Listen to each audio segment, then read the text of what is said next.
വികസന നായകൻ പ്രധാനമന്ത്രി നരേന്ദ്രമോദി പഴം വിൽപ്പനക്കാരിയായ വയോധികയുമായി സംവദിക്കുന്ന ചിത്രമാണ് സമൂഹമാധ്യമങ്ങളിൽ തരംഗമാകുന്നത്.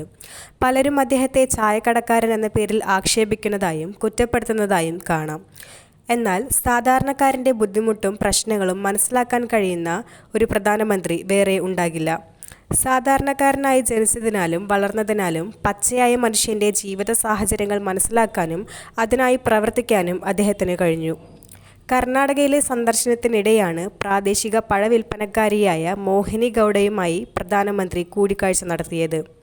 സിർസിയിൽ നടന്ന പൊതുറാലിയിൽ പങ്കെടുക്കാനാണ് പ്രധാനമന്ത്രി കർണാടകയിലെത്തിയത്. ആങ്കോളയിലെ ബസ് സ്റ്റാൻഡിന് സമീപം ഇലകളിൽ പൊതിഞ്ഞ് പഴം വിൽക്കുകയാണ് മോഹിനി ഗൗഡ. എന്നാൽ പഴങ്ങൾ കഴിച്ചതിന് ശേഷം റോഡരികിൽ ഉപേക്ഷിക്കുന്ന ഇലകൾ പെറുക്കി ചവറ്റുകുട്ടയിൽ ഇടുന്ന ഒരു പ്രത്യേകതയും പഴവിൽപ്പനക്കാരിക്കുണ്ട്. സംവദിക്കുന്നതിനിടെ മോഹിനിയുടെ പ്രവൃത്തികളെ പ്രധാനമന്ത്രി പ്രശംസിക്കുകയും ചെയ്തു. ജനങ്ങൾക്കും നാടിൻ്റെ സമ്പൂർണ്ണ വികസനത്തിനായും സ്വച്ഛ് ഭാരത് പോലെയുള്ള പദ്ധതികൾ ഗവൺമെൻറ് നടപ്പിലാക്കുന്നുണ്ട്. അത്തരം പദ്ധതികളുടെ ഭാഗമായും അല്ലാതെയും ജനങ്ങൾ പ്രവർത്തിക്കുന്നുണ്ടെന്ന് മോഹിനി ഗൗഡ എന്ന പഴം വിൽപ്പനക്കാരിയുടെ പ്രവർത്തനത്തിൽ നിന്നും മനസ്സിലാക്കാം. സാധാരണക്കാരുമായി ഇഴുകിച്ചേർന്ന് പ്രധാനമന്ത്രിക്ക് അവരുടെ ഹൃദയസ്പന്ദനം പോലും മനസ്സിലാവുന്നതാണ്.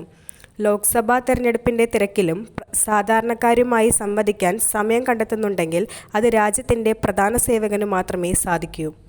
പിന്നാക്ക വിഭാഗത്തിലുള്ള ജനങ്ങളുടെ ഉന്നമനത്തിനായി വിവിധ വികസന പ്രവർത്തനങ്ങൾ കേന്ദ്ര സർക്കാർ നടപ്പിലാക്കുന്നുണ്ട്. SC, ST, OBC വിഭാഗങ്ങളിൽ നിന്നും 60% MP-മാരും MLA-മാരും സർക്കാരിലുണ്ടെന്നും പിന്നാക്ക സമുദായത്തിലുള്ളവർക്ക് പ്രാതിനിധ്യം നൽകാൻ BJP എപ്പോഴും ശ്രമിച്ചിട്ടുണ്ടെന്നും പൊതുറാലിയെ അഭിസംബോധന ചെയ്യവേ പ്രധാനമന്ത്രി വ്യക്തമാക്കിയിരുന്നു.